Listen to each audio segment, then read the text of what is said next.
بسم اللہ الرحمن الرحیم۔ فصل دوم در بیان اسماء مشتقہ۔ باب العلم انواریہ ایجوکیشنل سوسائٹی و جامعہ انواریہ حیدرآباد انڈیا کے زیر اہتمام اللہ تعالیٰ کی توفیق سے علم الصیغہ کا درس قسط وار جاری ہے۔ آج کا درس شروع ہوتا ہے فصل دوم در بیان اسماء مشتقہ۔ دوسری فصل، یہ دوسری فصل کس کی دوسری فصل؟ تو آپ نے کتاب کے شروع میں سنا کہ یہ کتاب مشتمل ہے ایک مقدمہ، 4 باب اور ایک خاتمہ پر۔ مقدمہ تو کلمہ کی تقسیم اور اس کے اقسام کے بیان میں وہ بیان گزر گیا۔ پھر پہلا باب، تو پہلے باب کے تعلق سے آپ نے سنا کہ پہلا باب کس چیز کے بیان میں ہے؟ صیغوں کے بیان میں ہے، مشتمل بر 2 فصل۔ پہلا باب کتنی فصلوں پر مشتمل ہے؟ 2 فصلوں پر مشتمل ہے۔ بلفظ دیگر پہلا باب 2 فصلوں کا نام ہے۔ 2 فصلوں میں سے پہلی فصل گزر چکی۔ پہلی فصل کس کے بیان میں تھی؟ افعال کے گردان کے بیان میں تھی پہلی فصل، جس میں افعال کی گردان ماضی، مضارع، لام تاکید، بانون تاکید ثقیلہ، خفیفہ وغیرہ کی گردان گزری۔ تو پہلی فصل افعال کی گردان کے بیان میں تھی۔ اب یہ دوسری فصل ہے۔ تو یہ دوسری فصل کس کے بیان میں ہے؟ اسماء مشتقہ کے بیان میں۔ در بیان اسماء مشتقہ، یہ دوسری فصل اسماء مشتقہ کے بیان میں ہے۔ ما سبق میں آپ نے مصنف کی زبانی یہ بھی سن لیا کہ اسم 3 طرح کا ہوتا ہے۔ مصنف کا لفظ یہ تھا کہ اسم برسہ قسم است۔ اسم کی 3 قسمیں ہیں: مصدر، مشتق، جامد۔ تو یہ دوسری فصل کس کے بیان میں ہے؟ اسماء مشتقہ کے بیان میں ہے۔ ان اسماء کے بیان میں جو دوسرے سے بنتے ہیں، کن سے بنتے ہیں وہ تفصیل ابھی آ رہی ہے۔ مشتق لغت میں نکالا ہوا، اشتقاق سے اسم مفعول ہے۔ نکالا ہوا اسم مفعول، بنایا ہوا، تو لغت میں مشتق نکالا ہوا، بنایا ہوا کو کہتے ہیں۔ اصطلاح میں نزع لفظ من آخر بشرط مناسبتہما معنی و ترکیبا و مغایرتہما فی الصیغہ۔ اصطلاح میں مشتق اس اسم کو کہتے ہیں جو مصدر سے بنا ہو اور معنی و ترکیب کے اعتبار سے دونوں میں مناسبت موجود ہو، جیسے ضارب، مضروب وغیرہ۔ تو یہ دوسری فصل اسماء مشتقہ کے بیان میں ہے۔ 6 اسم از فعل مشتق می شوند۔ 6 اسم فعل سے مشتق ہوتے ہیں۔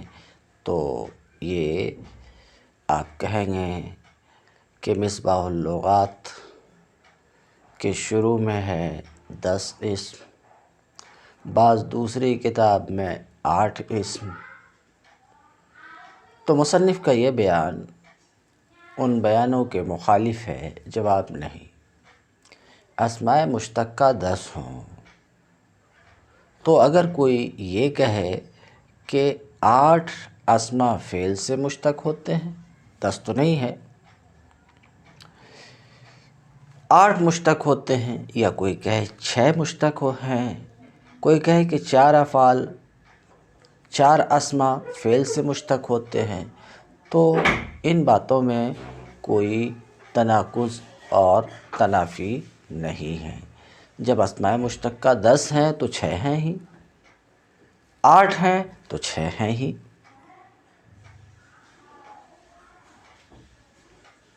تو کہیں گے کہ جب 10 ہیں تو 6 کا نام انہوں کیوں لیے؟ شاید اس وجہ سے کہ یہ کثیر الاستعمال ہیں، یا اس وجہ سے کہ اسماء مشتقہ جب بولتے ہیں تو ذہن انہی 6 کی طرف سبقت کرتا ہے جن کو یہاں پر ذکر کر رہے ہیں۔ اس وجہ سے انہوں نے کہا کہ 6 اسماء فعل سے نکلتے ہیں، بنتے ہیں، اسماء مشتقہ 6 ہیں۔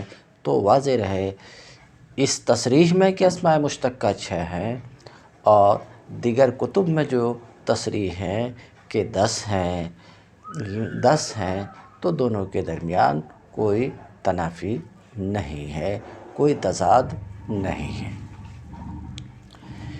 6 اسم از فعل مشتق می شون، 6 اسم فعل سے مشتق ہوتے ہیں، نکلتے ہیں، بنتے ہیں، بنائے جاتے ہیں۔ وہ کون کون ہیں؟ اسم فاعل، نمبر 1 اسم فاعل، یہ بیان ذکری ہے، نمبر 1، نمبر 2 ترتیب ذکری ہے۔ نمبر 1 اسم فاعل، نمبر 2 اسم مفعول، نمبر 3 اسم تفصیل، نمبر 4 صفت مشبہ، نمبر 5 اسم اعلیٰ، نمبر 6 اسم ظرف۔ یہ 6 اسماء فعل سے مشتق ہوتے ہیں۔ اب نام تو فعل سے مشتق ہونے والے تمام 6 اسماء کی نام آپ نے سن لیا۔ اب اس کی تفصیل 6 اسماء جو فعل سے مشتق ہوتے ہیں ان کی تفصیل مصنف شروع کرتے ہیں۔ اسم فاعل کی دلالت کند بر کنندہ کار سے، اس کی تفصیل شروع کرتے ہیں۔ اسم فاعل کا بیان۔ سب سے پہلے اسم فاعل کی تعریف سنیے۔ اسم مشتق من المصدر موضوع لمن قام به معنی المصدر۔ اسم فاعل اس اسم مشتق کو کہتے ہیں جو اس ذات پر دلالت کرے جس کے ساتھ فعل قائم ہو، جیسے ضارب، مارنے والا ایک مرد۔ تو یہ ضارب اسم فاعل ہے۔ آپ دیکھ لیجئے کہ جب آپ ضارب بولتے ہیں یا آپ کے پاس ضارب بولا جاتا ہے تو آپ اس سے سمجھتے کیا ہیں، اور یہ لفظ آپ کو سمجھاتا کیا ہے، اس لفظ کی دلالت کس بات پر ہوتی ہے۔ تو ترجمہ کیا آپ نے، مارنے والا ایک مرد، تو آپ نے کیا سمجھا، ایک ذات۔ کیا سمجھا آپ نے؟ ایک ذات قائم بنفسی کو کہتے ہیں۔ ایک آدمی، ایک شخص، تھوڑی دیر کے لیے آپ سمجھ لیجیے، ایک آدمی، ضارب سنتے ہی ایک آدمی مثلاً آپ نے سمجھا، ذات ہے لیکن آپ کو سمجھانے کے لیے آدمی کا لفظ میں بول رہا ہوں۔ ایک آدمی سمجھا، ایک ایسا آدمی جس آدمی کے ساتھ ضرب قائم ہے، دوسرے لفظ میں ایک ایسا آدمی جس آدمی سے ضرب، جس آدمی سے مارنا یہ معنی مصدری۔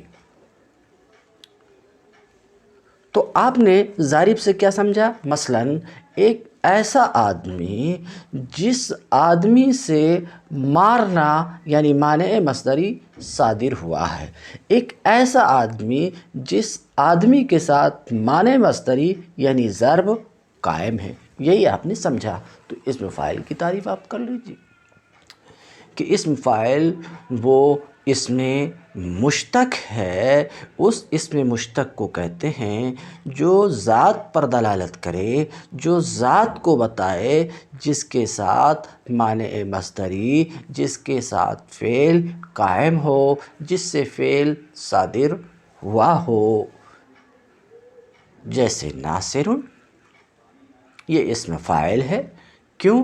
یہ ایک ذات کو بتا رہا، آپ کو سمجھانے کے لیے آدمی بولوں، ایک ایسے آدمی کو بتا رہا ہے جس آدمی کے ساتھ فعل یعنی معنی مصدری نصرت مدد کرنا جس کے ساتھ قائم ہے، یعنی جس سے یہ فعل صادر ہوا ہے، یہی آپ ناصرun سے سمجھتے ہیں، اور ناصرun کا لفظ اسی بات کو آپ کو سمجھاتا ہے۔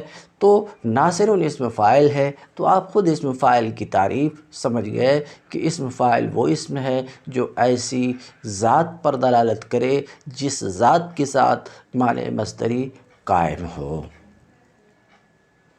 جس ذات سے معنی مصدری صادر ہوا ہو، یہ ہے اسم فاعل کی تعریف۔ اسم فاعل ثلاثی مجرد کا بیان گزر چکا۔ ثلاثی جس کے ماضی میں 3 حروف اصلی ہوں، صرف 3 حروف اصلی ہوں، وہ ثلاثی ہے۔ حروف اصلی جس کے ماضی میں صرف 3 ہوں وہ ثلاثی ہے، اور مجرد جس کے ماضی میں 3 حروف اصلی پر کوئی حرف بڑھ کر نہ ہو، جیسے نصر، ضرب، سمع، فتح، کرم، حسب، یہ سب ثلاثی مجرد ہے۔ تو اسم فاعل ثلاثی مجرد سے کس طرح سے بنتا ہے؟ ثلاثی مجرد سے اسم فاعل بنانے کا کیا طریقہ ہے، پھر اس کے سوا سے بنانے کا کیا طریقہ ہے؟ تو سب سے پہلے ثلاثی مجرد سے اسم فاعل بنانے کا طریقہ سن لیں۔ تو یاد رہے، اسم فاعل فعل مضارع معروف سے بنتا ہے، فعل مضارع معروف سے بنتا ہے۔ طریقہ یہ ہے کہ سب سے پہلے ہم علامت اسم فاعل بنانا چاہیں گے تو علامت مضارع کو حذف کریں گے، علامت مضارع کو حذف کریں گے۔ علامت مضارع کو حذف کرنے کے بعد حرف اول، علامت مضارع کو حذف کر دیا، علامت مضارع کے حذف کرنے کے بعد جس مضارع سے اسم فاعل کو آپ بنا رہے ہیں اس کے پہلے حرف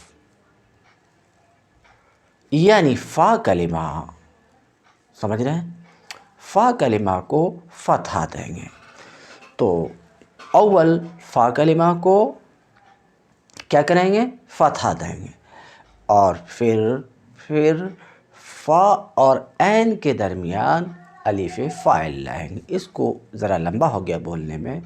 اسم فاعل فعل مضارع معروف سے بنتا ہے، علامت مضارع کو حذف کریں گے، حذف کرنے کے بعد جو پہلا حرف رہا ہے اس کو زبر کی حرکت دیں گے، اور فا کلمہ، پہلا حرف فا کلمہ اور عین کلمہ کے بیچ میں الف فاعل لائیں گے، اور عین کلمہ کو اگر کسرہ نہیں ہے تو کسرہ دے دیں گے، کسرہ نہیں ہے تو کسرہ دیں گے، اور لام کلمہ کو تنوین لاحق کر دیں گے تو اسم فاعل بن جائے گا۔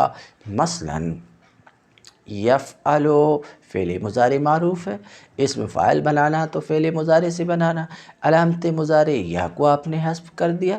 اب فا کلمہ خود یہاں پر فا ہے، ہم یفعل کو چینج کر کے یضرب کر دیتے ہیں، تو علامت مضارع کو حذف کر دیا آپ نے، اور فا کلمہ کو فتحہ دے دیا، یعنی ذات کو فتحہ دے دیا۔ فا اور عین کے درمیان، یعنی ذات اور را کے درمیان، ذات فا کلمہ کی جگہ ہے، را عین کلمہ کی، ان کے درمیان میں الف فاعل کو آپ لے آئے،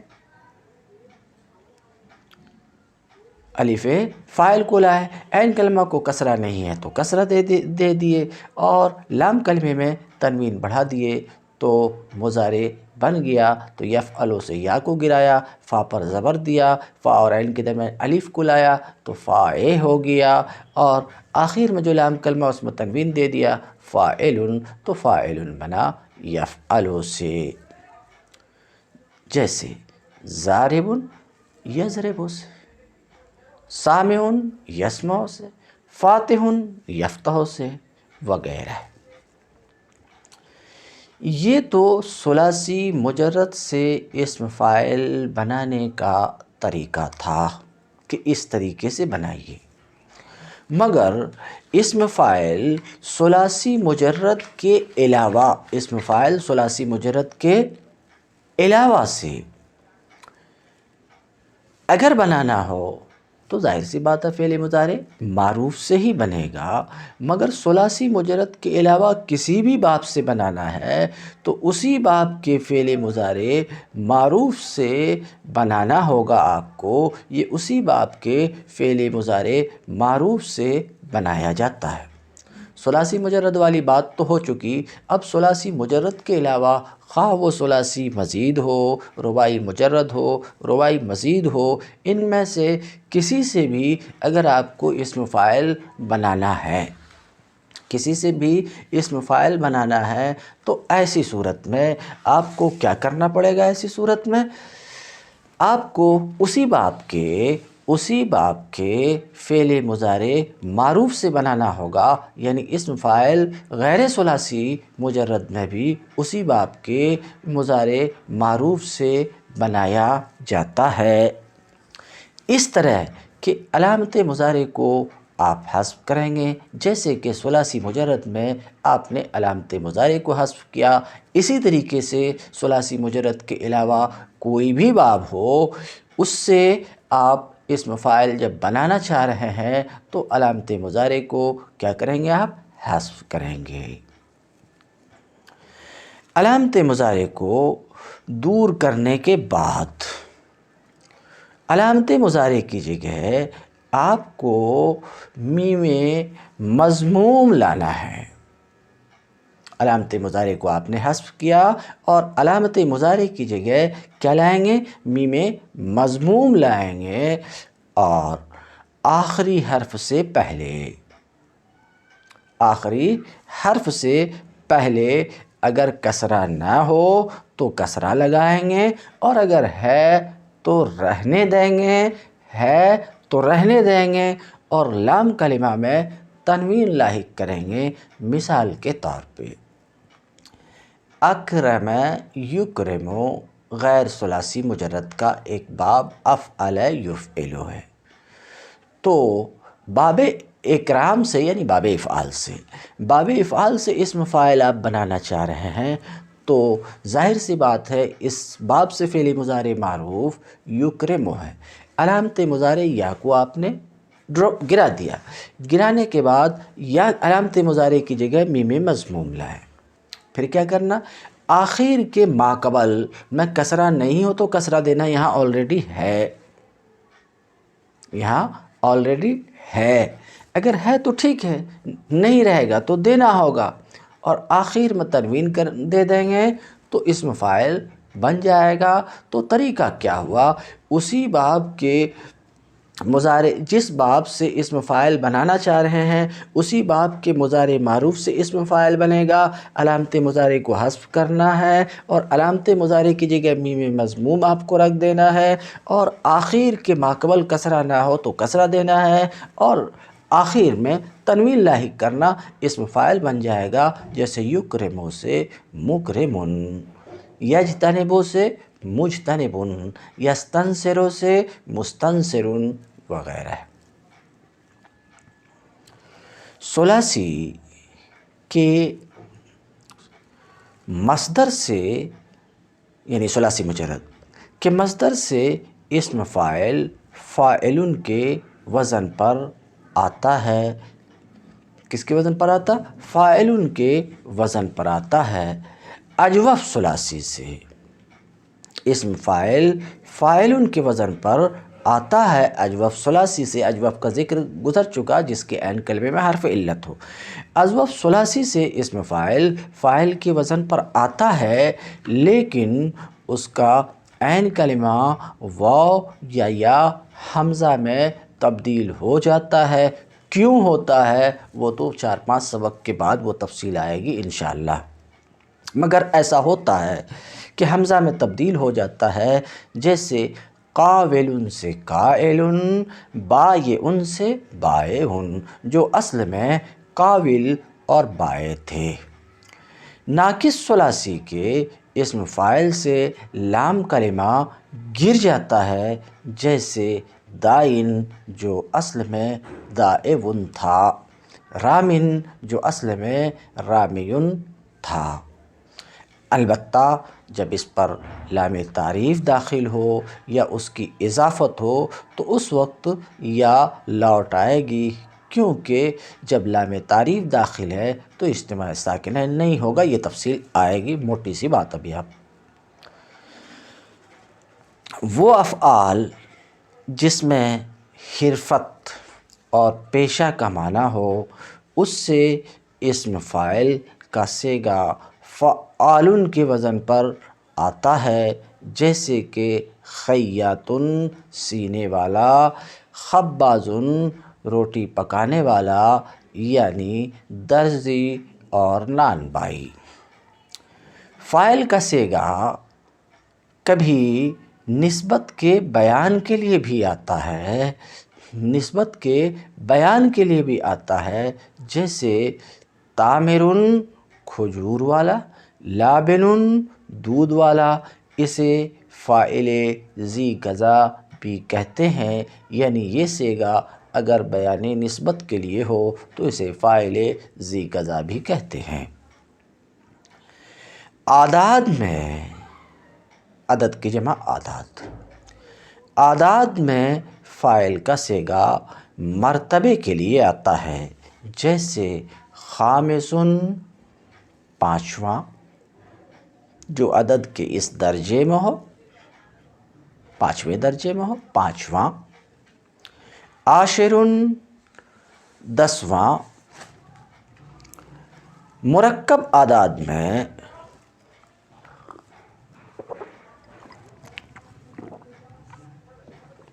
پہلے جز کو اسم فاعل کے وزن پر اور دوسرے کو اس کی حالت پر چھوڑ دیتے ہیں، جیسے ہادی عشر 11واں، ثانی عشر 12واں۔ بعض صورتوں میں لفظی یا معنوی قرینے کی وجہ سے اسم فاعل دائمی معنی پر دلالت کرتا ہے۔ اس صورت میں اسم فاعل کے وزن پر ہونے کے باوجود اس کا شمار صفت مشبہ میں ہوتا ہے۔ اس کی کئی صورتیں ہیں۔ نمبر 1، جب ثلاثی مجرد لازم کا صیغہ اسم فاعل اپنے فاعل کی طرف مضاف ہو تو یہ صفت مشبہ بن جاتا ہے، مثلاً راجح العقل، کامل عقل والا، حاضر البدیہۃ، ذہین، کہ یہ اصل میں راجح عقلہ حاضرۃ بدیہتہ ہیں۔ نمبر 2، جب غیر ثلاثی مجرد لازم کا صیغہ اسم فاعل اپنے فاعل کی طرف مضاف ہو، جیسے النجم مستدیر الشکل، متوکد الجرم، مستضیء الوجہ، کہ یہ اصل میں مستدیر شکلہ متوکد جرمہ مستضیء وجہہ ہیں۔ نمبر 3، جب صیغہ اسم فاعل خود دوام و ثبات کے معنی پر دلالت کرتا ہو، جیسے خالد، مستدیم، دائم وغیرہ۔ نمبر 4، جب صیغہ اسم فاعل اللہ تعالیٰ کی ذات مقدسہ کے لیے استعمال ہو تو اس صورت میں بھی اسم فاعل دائمی معنی پر دلالت کی وجہ سے صفت مشبہ ہی ہوتا ہے، جیسے مالک یوم الدین میں مالک، غافر الذنب میں غافر۔ یہ صفت مشبہ ہے، اگرچہ فاعل کے وزن پر ہے۔ غیر ثلاثی مجرد سے اسم فاعل بناتے وقت مضارع کے ماقبل آخر کو آخر کو کسرہ دیا جاتا ہے، جیسا کہ میں اسے ابھی بیان کر چکا۔ لیکن اگر تعلیل کے بعد فعل مضارع کے آخر کا ماقبل الف یا یا سے تبدیل ہوا ہو تو وہ اسی طرح اسم فاعل میں قائم رہے گا، جیسے یختارو سے مختارن، یستجیب سے مستجیب وغیرہ اسی طرح قائم رہے گا، مگر اس کے باوجود ان سب کی اصل میں آخر کے ماقبل کسر ہی ہے کہ مختار جو اسم فاعل ہے وہ اصل میں مختیرن ہوگا، اور مستجیب جو اسم فاعل ہے وہ اصل میں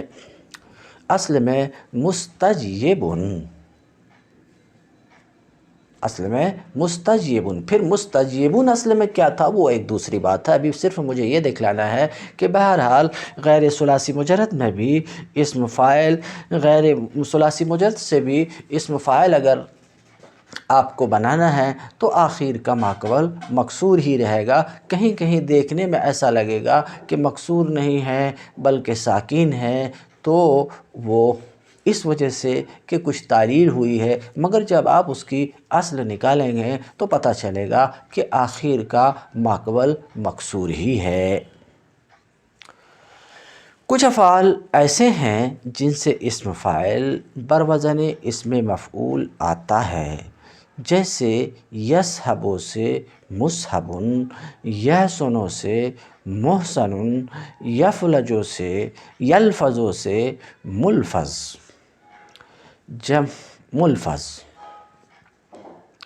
اب اسم فاعل کے بھی گردان آئے گی، اس میں تثنیہ، جمع مذکر سالم بھی، جمع مؤنث سالم بھی، جمع مکسر بھی، یعنی جمع سالم بھی جمع مکسر بھی۔ تو اس سے پہلے ذرا جمع پر تھوڑی سی گفتگو۔ جمع کا لغوی معنی ہے اکٹھا ہونا، اور اصطلاح میں جمع اس کلمہ کو کہتے ہیں جو مشتق ہو اور دو سے زیادہ پر دلالت کرے۔ جمع کی دو قسمیں ہیں، جمع سالم، اسی کو جمع تصحیح بھی کہتے ہیں، بہرحال دو قسمیں ہیں، جمع سالم، جمع مکسر۔ جمع سالم وہ جمع ہے جس کے واحد کے صیغے میں توڑ پھوڑ نہ کی جائے کہ جمع میں واحد کا وزن باقی رہے،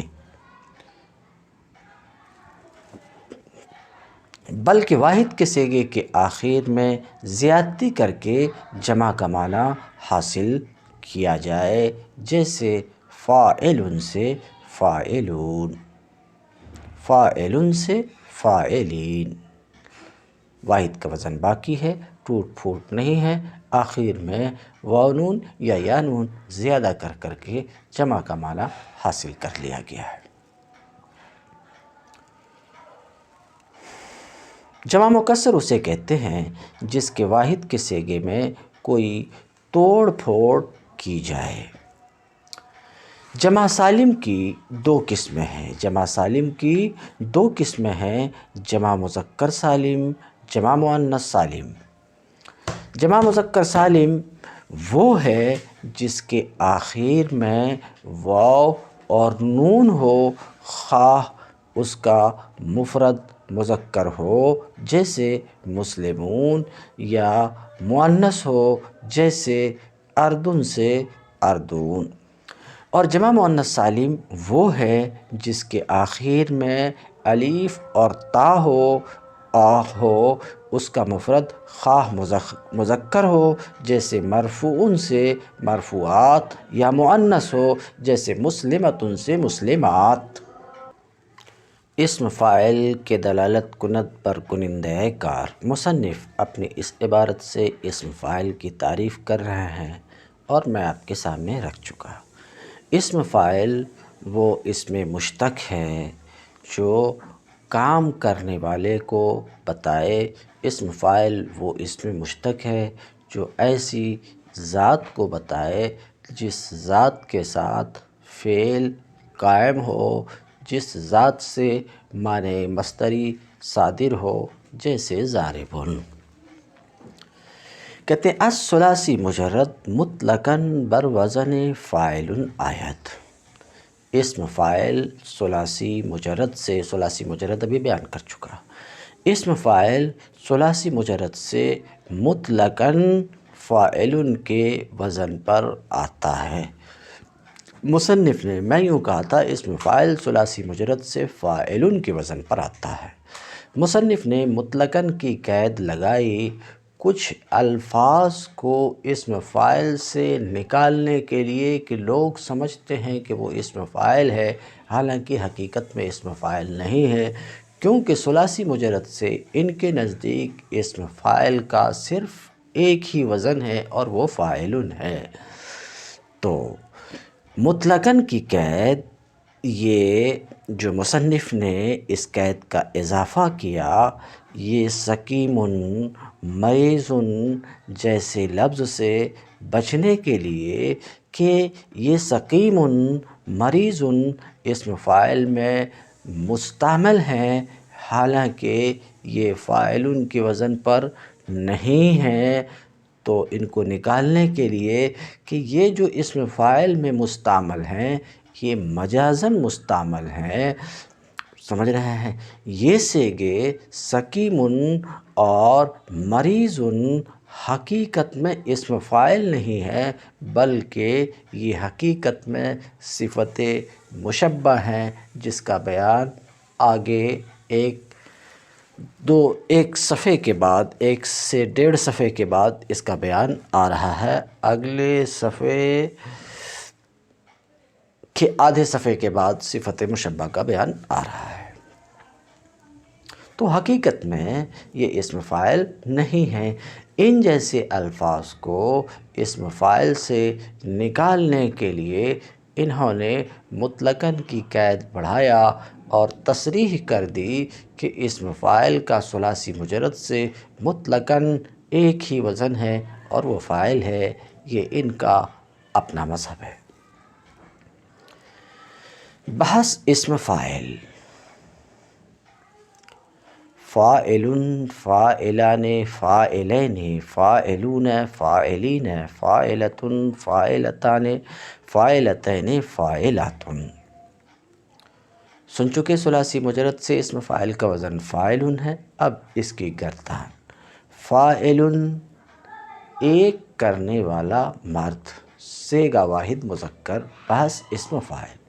اب کہیں گے جیسے کہ یفعل میں آپ نے کہا تھا کرتا ہے یا کرے گا، وہ ایک مرد زمانے فلاں میں، صیغہ واحد مذکر غائب، تو وہاں غائب اور حاضر بولے تھے، یہاں فاعل کا آپ ترجمہ کر رہے ہیں تو کہہ رہے ہیں ایک کرنے والا مرد صیغہ واحد مذکر، غائب نہیں لگا رہے ہیں، حاضر نہیں لگا رہے ہیں، متکلم نہیں لگا رہے ہیں. تو پھر یہ کون سا صیغہ ہے؟ غائب ہے یا حاضر ہے یا متکلم ہے؟ تو جواب یہ ہے کہ یہ قرینے سے متعین ہوگا. جیسا قرینہ رہے گا یہ غائب بھی ہو سکتا، حاضر بھی ہو سکتا، متکلم. مثال کے طور پہ اس کے ساتھ غائب کی ضمیر لگی ہے تو غائب ہے، جیسے ہوا فاعل، ہوا ضارب. حاضر کی ضمیر لگی ہے تو پھر حاضر ہے، انت ضارب. متکلم کی ضمیر لگی تو متکلم ہے، جیسے انا ضارب. اس وجہ سے یہاں غائب اور حاضر اور متکلم ہم نہیں بول سکتے. تو فاعل، ایک کرنے والا مذکر، صیغہ واحد مذکر، بس اسم فاعل. باقی کا ترجمہ آپ اسی پر قیاس کر دیجئے. فاعلان، دو کرنے والے. فاعلان، فاعلین، یہ تثنیہ کے دو صیغے ہے. کیوں؟ تثنیہ فاعل کا ایک وزن فاعلان بھی ہے، ایک وزن فاعلین بھی ہے. یہ کیوں؟ یہ اس لیے کہ آپ نحو کی کتاب میں پڑھے کہ تثنیہ کے اعراب حالت رفعی میں الف کے ساتھ اور حالت نصبی اور جری میں یا ماقبل مفتوح کے ساتھ. تو فاعلان، آگے یہ خود کہہ رہے ہیں کہ فاعلان یہ تثنیہ رفع کی حالت میں ہے. تثنیہ بحالت رفع الف کے ساتھ آتا ہے، اور نصب اور جر کی حالت میں تثنیہ یا کے ساتھ آتا ہے۔ فاعلون، فاعلین، یہ دونوں جمع کے صیغے ہیں۔ ایک حالت رفعی کی مثال ہے اول، اور دوم حالت نصبی اور جری کی مثال ہے۔ اور فاعلتن واحد مؤنث کا صیغہ ہے، ایک کرنے والی، صیغہ واحد مؤنث، بحث اسم فاعل۔ اسی پر قیاس کر کے فاعلتان فاعلتین سمجھیں گے۔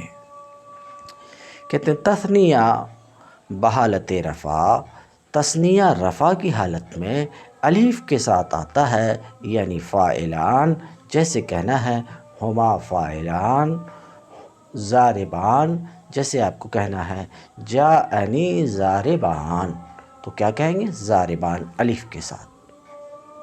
اور اگر یہی حالت نصبی میں ہو تو یا ماکل مفتوح کے ساتھ، جیسے رأیت ضاربین، مررت بالضاربین، تو حالت نصبی اور جری میں یا ماکل مفتوح کے ساتھ یہ تثنیہ اعراب ہے۔ تثنیہ رفع کی حالت میں الف کے ساتھ آتا ہے، اور نصب اور جر کی حالت میں یا ماکل مفتوح کے ساتھ ہوتا ہے، اور نون تثنیہ تو مکسور ہوتا ہی ہوتا ہے۔ وجمع بحالت رفع فاعلون، اور جمع رفع کی حالت میں واو کے ساتھ آتی ہے، اور نصب اور جر کی حالت میں یا ماکول مکسور کے ساتھ، جو مسلمون اور مسلمین کا اعراب آپ نحو کی کتاب میں پڑھیں کہ جمع کا اعراب حالت رفع میں واو ماکول مضموم کے ساتھ، اور حالت نصبی اور جری میں یا ماکول مکسور کے ساتھ۔ کہتے ہیں اور جمع رفع کی حالت میں واو کے ساتھ، اور نصب اور جر کی حالت میں یا کے ساتھ، یا کے ساتھ اس طور پر کہ اس کا ماکول مکسور ہوگا، اور جمع میں جو نون جمع ہے یہ مفتوح ہوگا۔ اس مفعول کے دلالت کند بر ذاتے کے فعل برو واقع شدہ باشد، الثلاثی مجرد بر وزن مفعول آید۔ اس میں مفعول کا بیان، اس میں مفعول کی تعریف۔ اسم مشتق لما وقع علیہ الفعل، اسم مفعول وہ اسم مشتق ہے جو اس ذات پر دلالت کرتا ہے جس پر فعل واقع ہوا ہو، جیسے مضروبن، یہ اسم مفعول ہے، مارا ہوا، منصور، مدد کیا ہوا، مفتوح، کھولا ہوا۔ تو اس میں مفعول کی تعریف آپ نے سنا، اس مفعول کی تعریف کا بھی تجزیہ کریں گے تو آپ کو یہ بات سمجھ میں آئے کہ اس مفعول کیا ہے، ایک ذات کو بتاتا ہے۔ ذات سمجھانے کے لیے ایک آدمی کو، مثلا ایک چیز کو،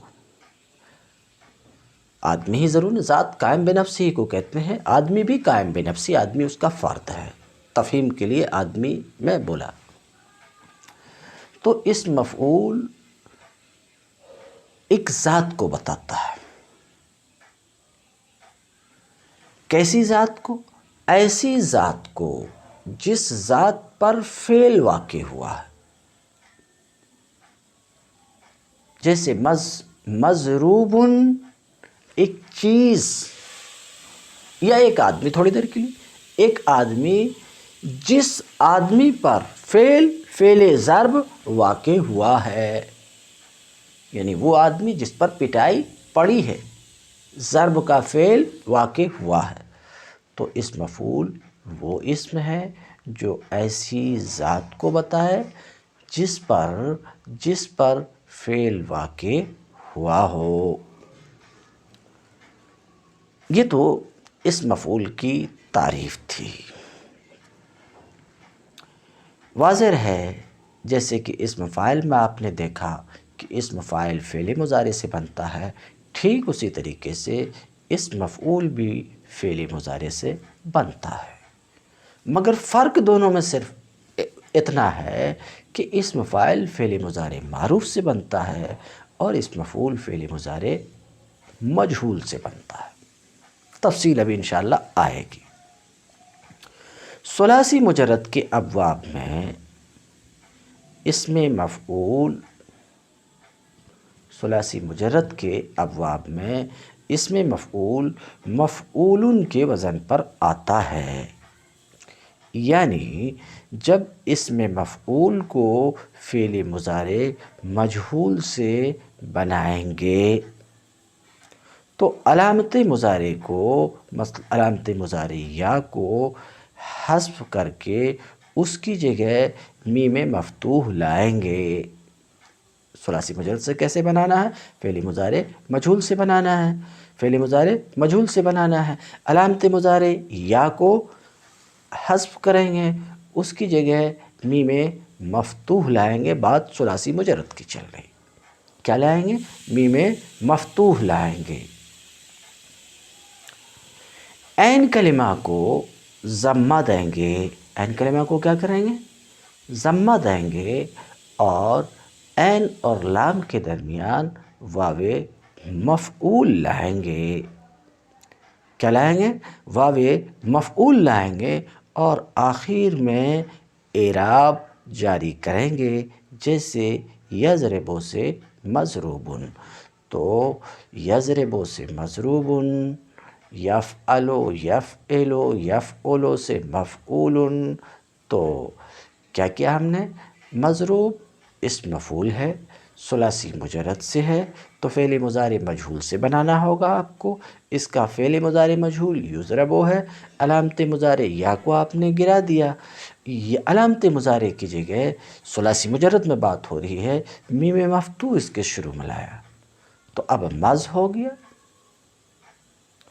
اور عین اور لام کلمہ کے بیچ میں واو مفعول لایا، اور آخر میں تنوین کا اضافہ کر دیا، تو یفعل سے مفعول ہو گیا، یضرب سے مضروب ہو گیا، ینصر سے منصور ہو گیا، اور یفتح سے مفتوح ہو گیا مثلاً۔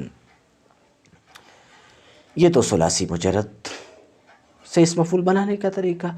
غیر ثلاثی مجرد کے ابواب میں ثلاثی مجرد کے علاوہ خواہ ثلاثی مزید ہو یا کوئی اور ہو، غیر ثلاثی مجرد کے ابواب میں اسم مفعول ان کے فعل مضارع مجہول کے وزن پر آتا ہے۔ خوب یاد رکھیے، غیر ثلاثی مجرد کے ابواب میں اسم مفعول اسی باب کے فعل مضارع مجہول کے وزن پر آتا ہے، صرف علامت مضارع کی جگہ پہ، صرف یہ کہ علامت مضارع کو حذف کر کے اس کی جگہ میم مضموم لگاتے ہیں اور آخری حرف کو تنوین دیتے ہیں۔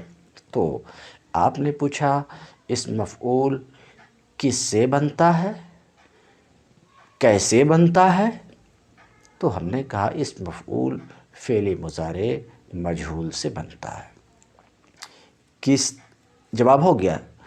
اگلا سوال تھا کس طرح بنتا ہے، تو ہم کہیں گے اس مفعول کو دیکھنا پڑے گا کہ ثلاثی مجرد سے آپ بنا رہے ہیں یا غیر ثلاثی مجرد سے بنا رہے ہیں۔ اگر ثلاثی مجرد سے بنا رہے ہیں تو پہلا طریقہ ہے جو ابھی بیان کیا گیا، اور ثلاثی مجرد کے علاوہ سے اسم مفعول اگر بنانا چاہ رہے ہیں تو جس باب سے بنانا چاہ رہے ہیں یاد رکھیے اسی باب کے مضارع مجہول کے وزن پر اسم مفعول ہوگا، یعنی اسم مفعول کا وزن اسی باب کے مضارع مجہول کا وزن ہوگا۔ فرق صرف اتنا ہوگا اسم مفعول اور مضارع مجہول میں کہ مضارع مجہول میں علامت مضارع یا کی جگہ پہ یہاں میم مضموم آ جائے گا اور آخر میں تنوین بڑھ جائے گی، چنانچہ یکرمو سے مکرمن، یجتنبو سے مجتنبن، یجتنبو سے مجتنبن۔ ابھی اسم فاعل بھی آپ نے دیکھا تھا، غیر ثلاثی مجرد میں اسم فاعل اور غیر ثلاثی مجرد میں اسم مفعول قریب ملتا جلتا لگ رہا ہے۔ ہاں ملتا جلتا ہی ہے، مگر فرق یہ ہے کہ اسم فاعل میں آخر کا ماقبل مکسور ہوتا، اور اسم مفعول میں آخر کا ماقبل مفتوح ہوتا، چنانچہ مکرمن اسم فاعل ہے اور مکرمن اسم مفعول ہے، مجتنبن اسم فاعل ہے اور مجتنبن اسم مفعول ہے۔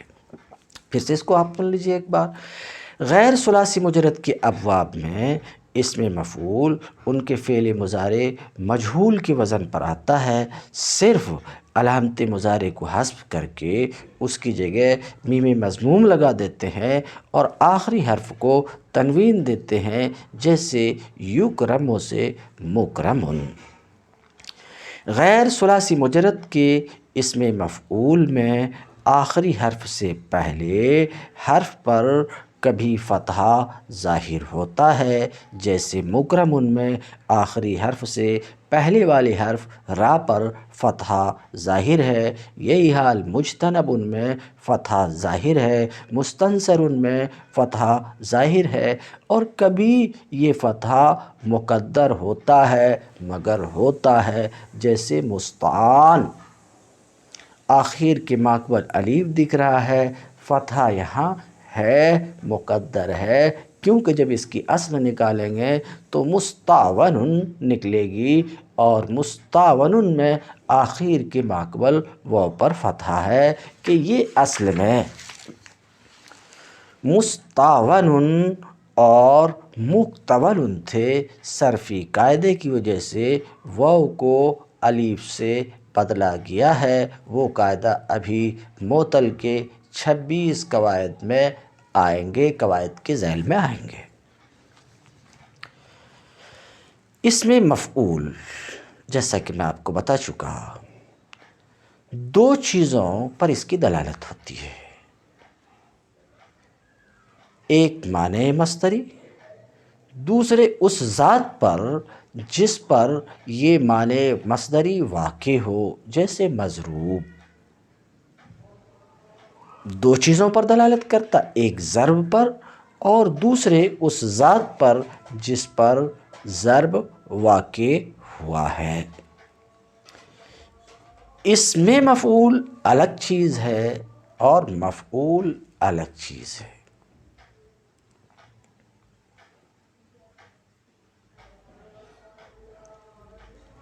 اس مفعول کے لیے مفعول ہونا ضروری نہیں ہے، اور مفعول کے لیے اس مفعول ہونا ضروری نہیں، ہو بھی سکتا، بیک وقت دونوں بھی ہو سکتے ہیں۔ رأیت منصورہ اس مفعول بھی ہے مفعول بھی ہے۔ بہرحال اس گفتگو میں نہیں پڑھوں گا، لمبی ہو جائے گی۔ اس مفعول اور مفعول میں فرق یہ ہے کہ اس مفعول میں ذات و صفات دونوں موجود ہوتے ہیں، جبکہ مفعول میں صرف ذات ہوتی ہے جس پر فعل واقع ہوتا ہے۔ تثنیہ، جمع اور مذکر و مؤنث کے لیے صرف ضمیریں تبدیل ہوں گی، صیغہ نہیں بدلے گا۔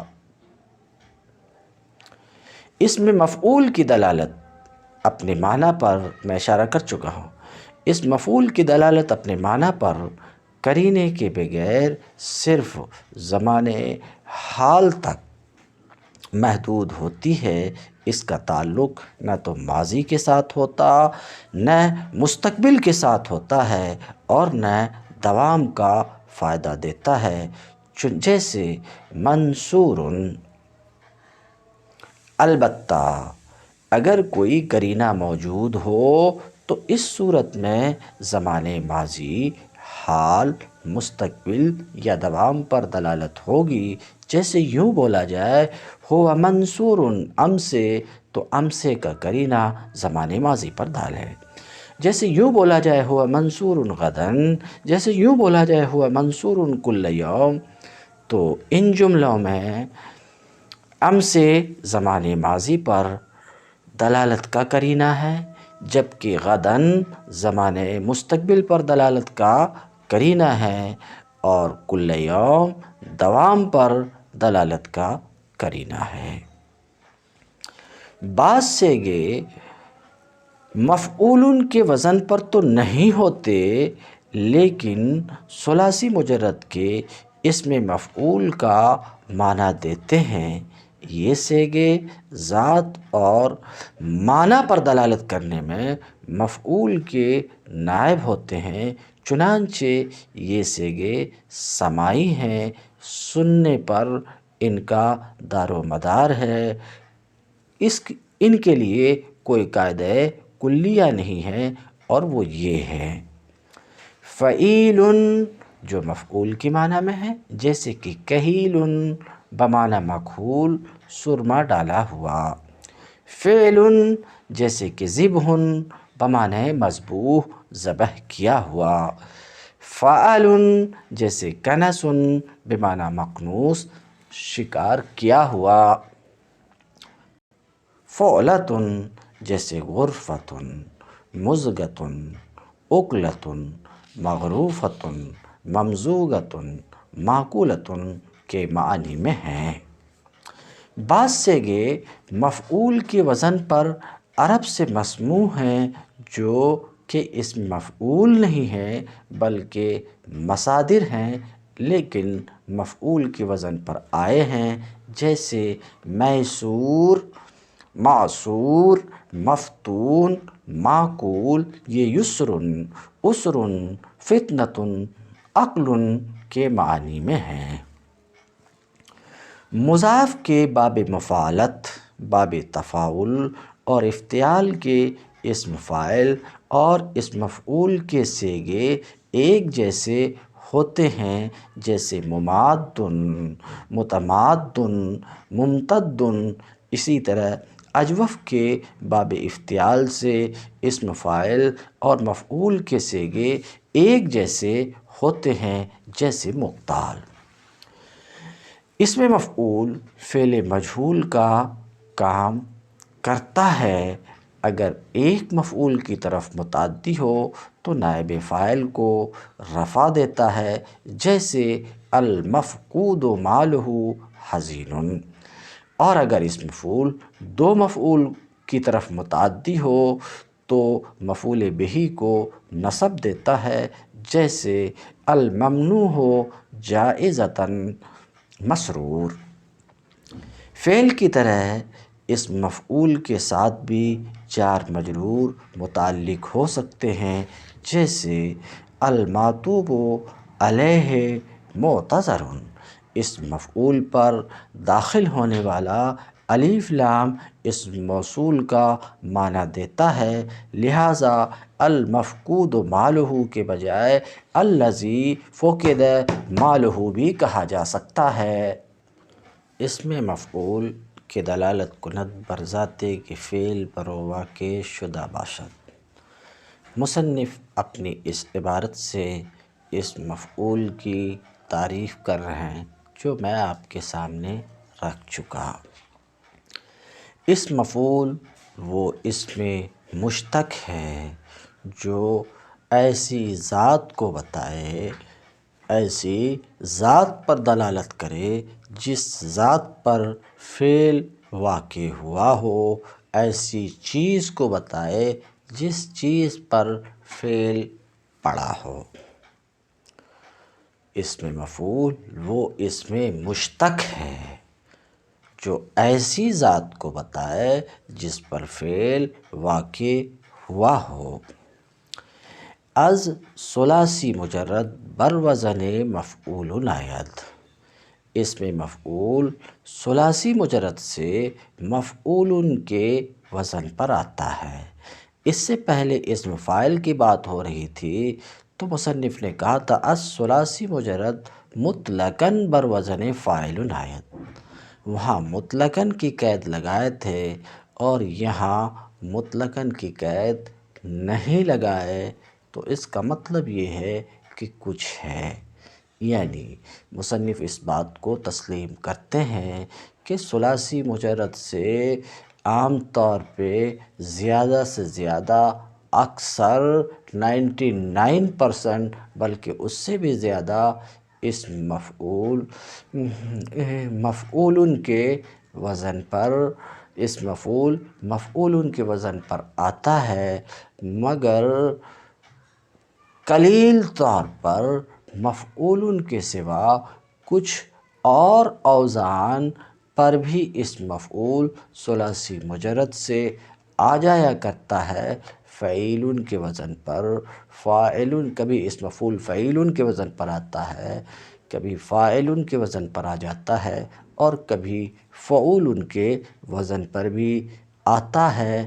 چونکہ ایسا ہے کہ اسم مفعول فعیل، فعول، فاعل وغیرہ کے وزن پر بھی ثلاثی مجرد سے آتا ہے، اس لیے یہاں مطلقاً کی قید انہوں نے نہیں لگائی۔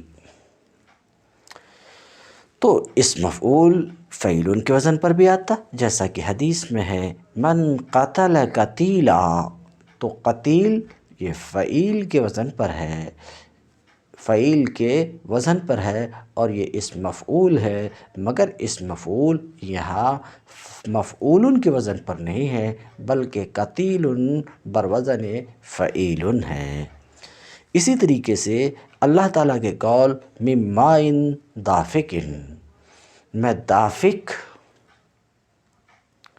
اس میں مفعول ہے، حالانکہ یہ مفعول کے وزن پر نہیں ہے بلکہ فاعل کے وزن پر ہے، کہ دافق اللہ تعالیٰ کے اس قول میں مدفوق کے معنی میں ہے۔ تو پتہ چلا کہ اس مفعول ثلاثی مجرد سے مفعول کے وزن پر آتا ہے، لیکن مطلقاً نہیں، قلیل طور پر کبھی کبھار مفعول کے علاوہ بعض دوسرے اوزان مثلاً فاعل، فعیل، فعول کے وزن پر بھی آتا ہے۔